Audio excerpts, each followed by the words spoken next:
messieurs, bonsoir. Il est 20h. Les titres de cette édition. Ils vont investir davantage. Les États-Unis comptent renforcer leur coopération avec le Sénégal pour booster l'économie. L'MCA, l'AGOA seront relancés face à la presse ce matin. Barack Obama et Macky Sall ont fait le point sur plusieurs questions. Homosexualité, le chef de l'État tranche le débat. La dépénalisation n'est pas à l'ordre du jour. Elle ne reflète pas notre culture. Son état reste critique, mais Nelson Mandela irait mieux. Mais la population sud-africaine reste toutefois sceptique face à l'annonce du président Jacob Zuma. Messi s'attaque au paludisme. L'attaquant barcelonais est actuellement à Saly dans le cadre de ses activités sociales. Mamfatou Ndoye fera le point tout à l'heure. En fin d'édition, notre invité Mamadou Thiam, chroniqueur, va analyser la conférence Sall-Obama. Tout de suite le développement.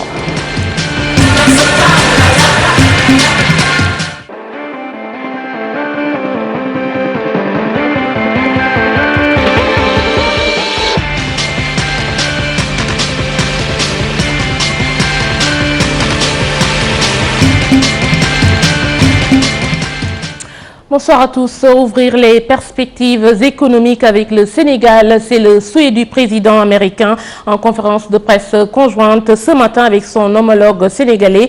Barack Obama a fait savoir qu'il comptait renforcer la coopération bilatérale au cours de la rencontre. Il a également été question de la dépénalisation de l'homosexualité. Compte rendu Ibrahima Khan.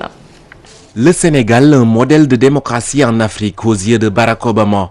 À l'entame de son propos, le président américain s'est félicité de la stabilité qui règne dans le pays depuis plusieurs années avant de louer l'engagement du Sénégal dans le maintien de la paix à travers le monde et l'Afrique en particulier. Voilà sans doute des raisons qui motivent le choix porté sur le pays de la Teranga. Avec son homologue sénégalais, il a surtout été question d'investissement et de développement à travers les instruments de coopération, notamment le MCA et l'AGOA. Dans son propos, Barack Obama a réitéré l'engagement des États-Unis à accompagner le Sénégal dans le processus de développement. Ainsi, le locataire de la Maison-Blanche entend relancer les instruments de coopération pour ouvrir des perspectives économiques. Des investissements pour booster le secteur de l'emploi des jeunes, l'agriculture, les infrastructures, la sécurité alimentaire, le commerce, l'éducation, mais aussi la santé avec le renforcement de la lutte contre le sida ont été évoqués par le président Obama. La Casamance n'est pas en reste. Les États-Unis comptent travailler avec le Sénégal pour le règlement définitif de la crise qui gangrène la région sud du pays. La question de la dépénalisation de l'homosexualité a été abordée au cours de cette conférence de presse conjointe. Le Sénégal n'est pas prêt pour le moment à promulguer une loi allant dans ce sens, déclare le président Sall à ce sujet. Dans un autre registre, le président Obama a rendu un vibrant hommage à Nelson Mandela, hospitalisé depuis plus de 2 semaines. Nelson Mandela a toujours été une référence pour moi, a-t-il dit, avant de prier pour qu'il recouvre sa santé. L'ONG Jamra se félicite de la position adoptée par Macky Sall. L'imam Massamba Diop, son président, salue la fermeté avec laquelle le chef de l'État a dit non à la dépénalisation. On est tous unanimes. Le président Sall a parlé avec beaucoup de tact, de responsabilité et de dignité. Avoir un hôte à la dimension de Barack Obama, qui est le président de la plus grande puissance mondiale, et nous connaissons tous sa position sur l'homosexualité. Alors Macky Sall a été très courtois avec lui en réitérant le vœu de son peuple, à savoir non à cette dépénalisation, et cela avec beaucoup de diplomatie qui fait partie de nos valeurs.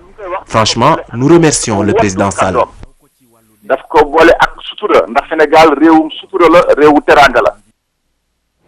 D'autres réactions, celle du président du mouvement Gëm Sa Bopp, Malick Mbaye, se dit satisfait de la réponse du chef de l'État, alors que Doudou Wade, membre du comité directeur du Parti démocratique sénégalais, se désole du manque de courage, dit-il, dont a fait preuve le président Sall.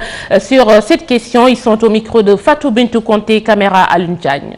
Je crois que ce qui a le plus marqué mon attention, c'est le fait que le président Barack Obama, après discussion avec le président Macky Sall, puisse accepter de renouveler le programme AGOA, qui permet en tout cas de commercialiser les produits de l'Afrique de l'Ouest aux États-Unis. J'ai été satisfait parce que c'est une réponse sans équivoque.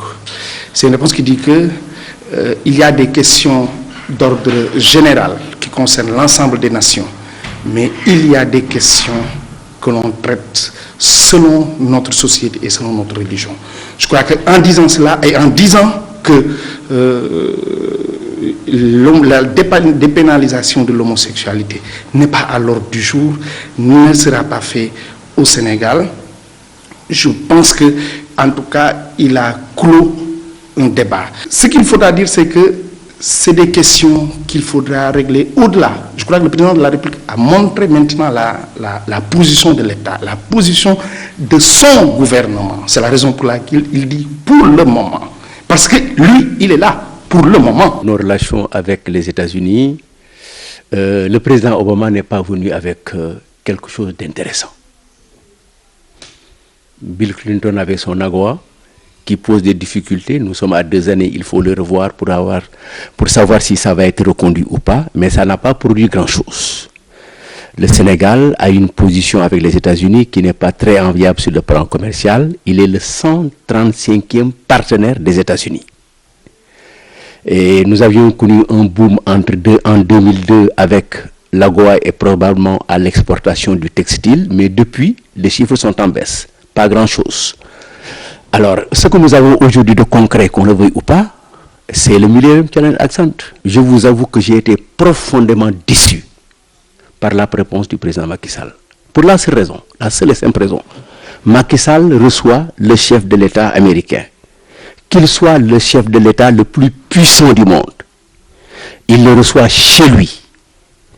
Il n'a pas le droit, entre 2 séances, 2 lieux, au palais de la République, d'avoir 2 positions différentes.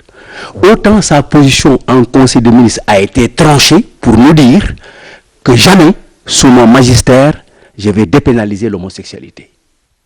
Aujourd'hui, il nous dit pour le moment. Pour le moment. Je pense que c'est dubitatif, c'est même décevant. Jamais, jamais le Sénégal ne dépénalisera. Mais j'ai vu que nous avons un président qui manque réellement de courage. Nous doit de Malick Mbaye, la visite du président américain est l'occasion pour les associations de droits de l'homme de monter au créneau. Les conditions de détention à Guantanamo et les assassinats ciblés contre les présumés terroristes ne sont pas du goût de la Ligue sénégalaise des droits de l'homme, de la RADDHO, Rencontre africaine des droits de l'homme, Amnesty International et article 19 Afrique de l'Ouest. Seydi Gassama porte leur parole. Pour, comme nous l'avons fait lors de la visite de Clinton au Sénégal et la visite de Bush également au Sénégal, attirer notre attention sur l'opinion publique sénégalaise, mais surtout interpeller également le chef d'État américain sur les préoccupations que nous avons par rapport à la situation des droits humains aux États-Unis. Les préoccupations sont devenues très importantes depuis l'arrivée d'Obama au pouvoir. Obama a été élu sur la promesse. Si cette élection a soulevé autant d'enthousiasme dans le monde, c'est parce qu'il avait fait la promesse de restaurer l'ordre moral que l'Amérique avait perdu sous Bush, en devenant simplement l'État qui violait le plus les droits humains dans le monde. Cela, ce n'est pas une simple allégation que nous faisons. Aujourd'hui, tout le monde est d'accord. Les Nations Unies, tous les pays du monde sont d'accord que Guantanamo Bay est une zone de non-droit. C'est une prison située à Cuba où les États-Unis ont mis le droit international de côté, ont érigé de nouvelles normes, n'est-ce pas, différentes de celles qui sont pratiquées aux États-Unis et de celles qui sont édictées par le droit international et appliquent à ces personnes simplement présumées être des terroristes, n'est-ce pas, le non-droit. Au sortir de la conférence conjointe, un accueil chaleureux a été réservé au président américain. Ils étaient nombreux à venir témoigner leur affection à Barack Obama et leur soutien au président Macky Sall. C'est un reportage de Ababakar Tunkara Jafaraba. Les rues de Dakar à l'effigie du président Macky Sall et de son hôte. Postés tout au long de l'avenue du président de la République, les Sénégalais ont voulu réserver un accueil chaleureux au premier président noir américain. C'est un événement très heureux. Dans la mesure où en fait, tout le Sénégal est rassemblé ici comme un seul homme pour accueillir son hôte. Nous sommes là depuis presque 10 heures ce matin. Et vous comptez rester là jusqu'à quelle heure? Jusqu'à l'heure de son départ pour Martin Luther King ou bien suivre le programme jusqu'à 16 heures. Cette mobilisation est un vœu du président de la République qui veut que vraiment que tous les Sénégalais sortent pour accueillir le président Obama. Au-delà de son statut de président de la première puissance mondiale, pour cette femme, Barack Obama représente la fierté de tout le continent africain d'où il est originaire. Nous l'aimions avant même sa venue au Sénégal et nous sommes honorés que le président Macky Sall l'ait fait venir dans notre pays. Avec cette visite de 3 jours au Sénégal, la famille Obama aura l'opportunité de découvrir la teranga sénégalaise à l'américaine. Welcome, Mr. le Président. Mais cette visite n'a pas fait que des heureux. Les automobilistes, se disent être dans le calvaire. À l'origine, une barrière de sécurité de la Corniche Ouest à la présidence de la République. Conséquence, les conducteurs sont soumis à une déviation avec des bouchons interminables. Ababakar Tunkara, Diafaraba, commentaire Suzanne Sek. Une circulation monstre, des déviations en n'ont plus finir. C'est le calvaire qu'ont vécu les automobilistes sénégalais ce jeudi. Pour cause, un dispositif sécuritaire drastique mis en place par les forces de l'ordre sénégalais à l'occasion de la visite du président américain Barack Obama. Une situation qui ne fait pas toujours forcément que des heureux. J'ai quitté les parcelles assainies en direction de la Corniche où on m'a demandé de rebourser chemin. Par la suite, j'ai pris la direction du point E où on m'a encore détourné. C'est très difficile pour nous. Depuis 1 heure de temps, nous tournons en rond et c'est très difficile. Je devais me rendre dans une agence de voyage près de l'ambassade d'Espagne. J'ai perdu beaucoup de temps. Mais pour d'autres, ces mesures sont tout à fait normales, vu l'envergure de l'hôte américain. Je trouve que c'est tout à fait normal. C'est pour 2 jours. On a un hôte et puis un hôte de marque. On l'honore, on doit l'honorer. Garantir la sécurité de l'homme le plus puissant au monde a un coût. Actuellement à Dakar, la marche est devenue l'activité favorite des habitants, à l'image de nos chers reporters. D'autres désagréments. Au centre-ville, des commerçants se plaignent, leur chiffre d'affaires est en baisse. Les clients, faute de trouver un véhicule pour se faire transporter, se font rares. Une situation que les marchands espèrent vite oublier après le départ de l'hôte sénégalais Daouda Sow Diafaraba. De sécurité prise pour la visite du président américain. Les clients ne viennent qu'à compte-gouttes. Vraiment, ces mesures de sécurité nous causent d'énormes difficultés. Depuis 9 heures, c'est difficile de circuler dans le centre-ville. Je compte même aller garer mon taxi, car depuis ce matin, ça ne marche pas trop. Et je dépense inutilement du carburant. La venue du président américain nous cause des désagréments. Nous ne voyons pas les clients car l'accès est difficile. Nous sommes là depuis ce matin, mais nous n'avons vendu le moindre article. Pour d'autres, le problème ne se pose pas. Les affaires marchent plutôt bien. Pour nous, franchement, tout se passe bien. Le président Obama est l'hôte du Sénégal et les mesures de sécurité prises sont normales pour un bon accueil. Les clients viennent chez nous comme d'habitude. Après l'accueil d'Obama, ils sont venus faire leur shopping et rentrer de suite. Une baisse du chiffre d'affaires, il y en a certes, mais pour certains commerçants, c'est tolérable puisque c'est juste pour le temps d'une visite. Le dispositif sécuritaire mis en place ne nous a pas facilité la tâche parce que nos clients n'arrivent plus à venir comme avant, mais ce n'est pas grave. C'est juste pour 2 jours et nous espérons que nos activités vont reprendre après le départ d'Obama. Même si beaucoup se plaignent d'enregistrer des pertes ces derniers jours, ce n'est pas le cas pour les chauffeurs de cars payés par des responsables politiques pour le transport de leurs militants. Après la conférence de ce matin, Barack Obama était à Gorée cet après-midi sur les pas de ses ancêtres, peut-on dire, accompagné de son épouse Michelle Obama, descendante d'esclaves. Le couple présidentiel a revisité l'histoire de la traite négrière, une visite qualifiée de privée. Juriste de formation, considérée comme une femme de caractère depuis la cession de son mari à la Maison-Blanche, Michelle Obama ne cesse de jouer un rôle très important dans la carrière de l'actuel président américain, une influence qui lui a valu d'être considérée comme la personnalité la plus importante, influente aux États-Unis. Son portrait nous est dressé ici par Ababakar Tunkara Diatala. Nous y reviendrons tout à l'heure. En attendant, retenez à l'information, ce soir au dîner, Youssou Ndour va chanter pour Barack Obama. L'actuel ministre du Tourisme, on peut le dire, était la vedette de l'arrivée du président américain. 35 secondes de poignée de main, 15 disent long sur l'estime entre les deux hommes, Adieu Tala, Daniel Diouf, Khalil Ndiaye. Une poignée de mains chaleureuses a fait de Youssou Ndour l'attraction à la descente d'avion de Barack Obama.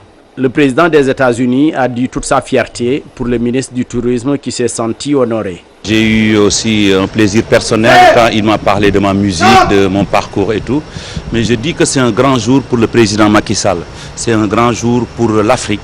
Et je crois que l'arrivée de Barack Obama aujourd'hui ici au Sénégal, c'est un symbole qui dit son nom. Qui dit son nom. Le Sénégal, Inch'Allah, va décoller. La lutte contre la pauvreté, le paludisme et le sida, en plus de la promotion de la démocratie, toutes ces actions menées par l'artiste chanteur lui ont valu tous ses honneurs. Youssou Ndour, pour faire découvrir le président américain l'hospitalité sénégalaise, décide de se produire exceptionnellement. Demain, il y a un dîner et peut-être je vais faire une apparition. Mais je tiens à inviter aussi d'autres artistes. Je pense que Baba Maal sera de la partie.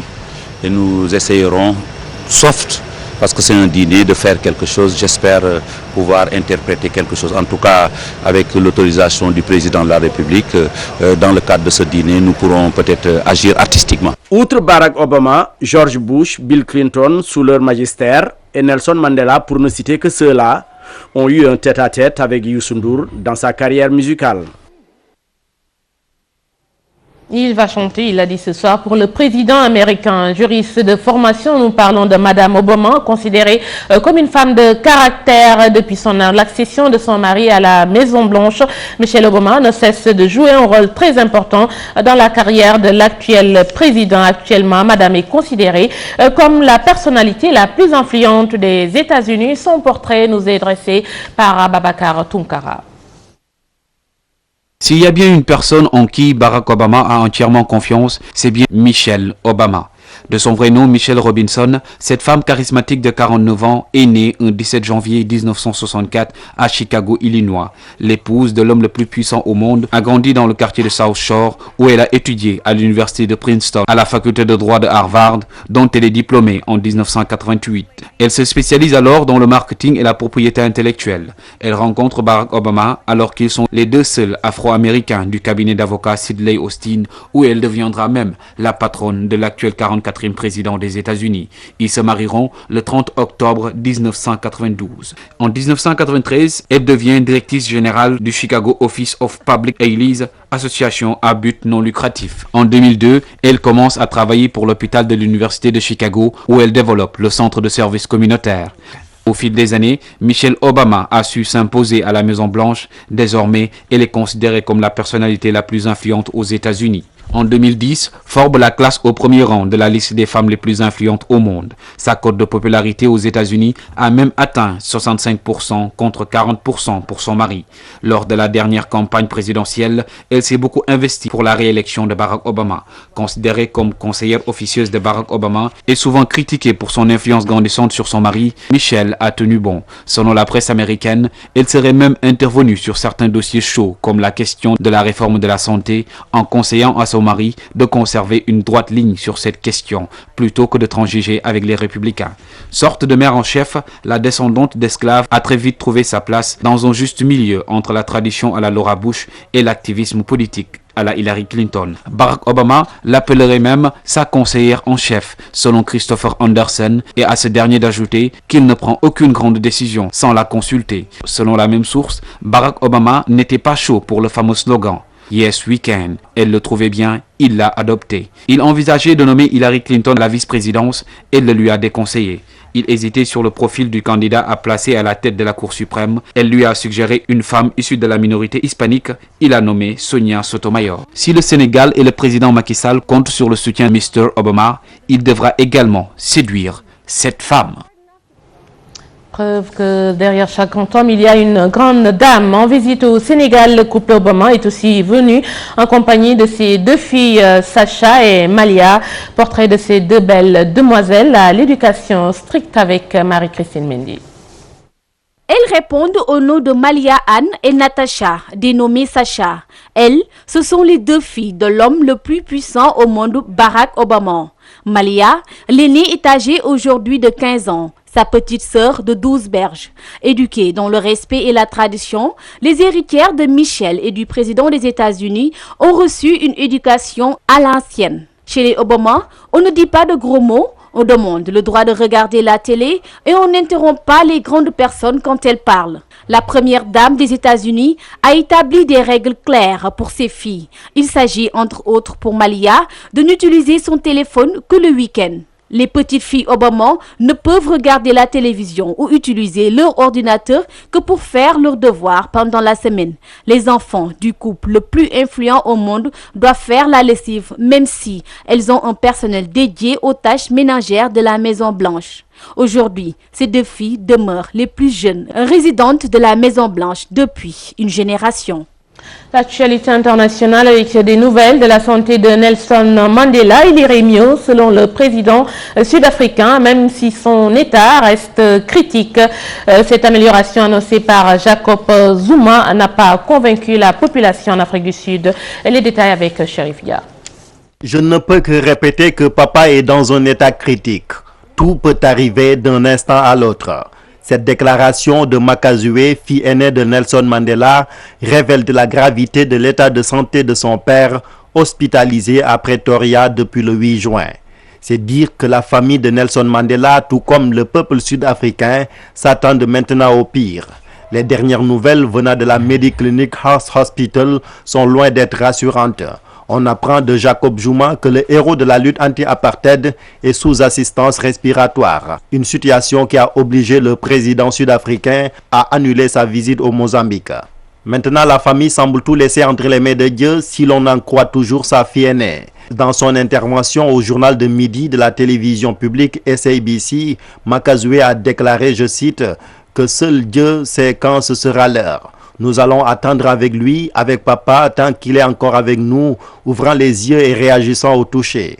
Nous allons vivre avec cet espoir jusqu'à ce que vienne la fin. Constat, c'est la première fois que la famille de Nelson Mandela évoque publiquement la disparition du prix Nobel de la paix.